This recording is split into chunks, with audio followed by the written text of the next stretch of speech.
As the academic director for the National Center for the Middle Market, it is my privilege to share with you the findings of our recent Middle Market Indicator Survey. So this is the survey for Q4 2013. Let me begin first by a summary of our findings. All in a single sentence, the middle market did very well. Here are now the details. Looking at the 12 months going back, in the previous 12 months, the middle market delivered a very impressive 5% growth in revenue.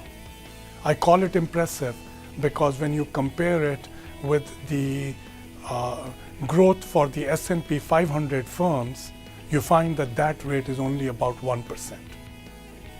And in fact, going forward as well, we are expecting the middle market to do quite well, because in our projected survey, that rate for revenue growth going forward is 4.3%.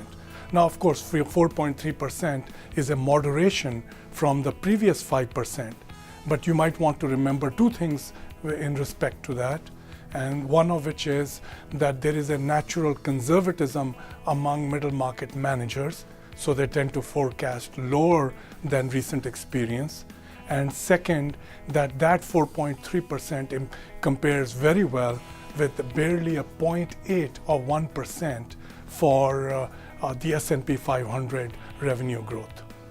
We see similar impressive performance when it comes to employment.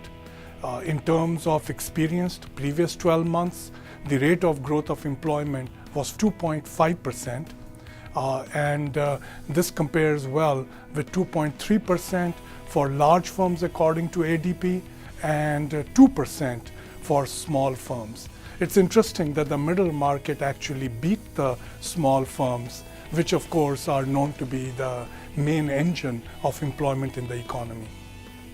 Going forward, we see a slight moderation, but nevertheless, our 2.3% employment growth is again very impressive.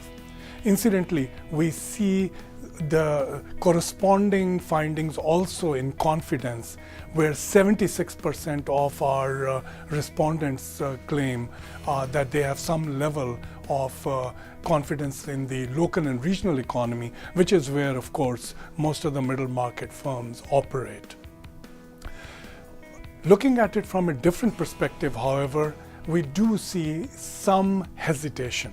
How so? When asked the question, what would you do with an extra dollar? The answer from 64% of the respondents is that they would invest that extra dollar.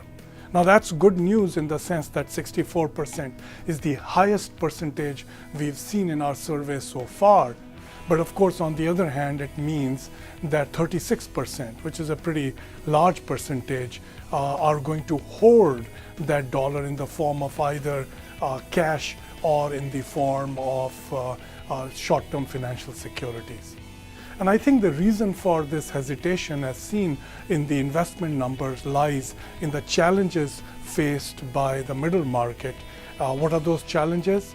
Of course, quarter after quarter, we've been seeing healthcare costs, but we also see difficulties in maintaining margin. We also see a lot of discussion around uncertainty of government action. And finally, of course, the middle market continues to struggle with issues related to talent. In an economy with a large rate of unemployment, many middle market firms are having difficulty finding the right people. So again, back to the overall summary, the market's done very well, continues to do well, beats the other markets. In other words, the middle market continues to be the engine of growth for the US economy. Thank you.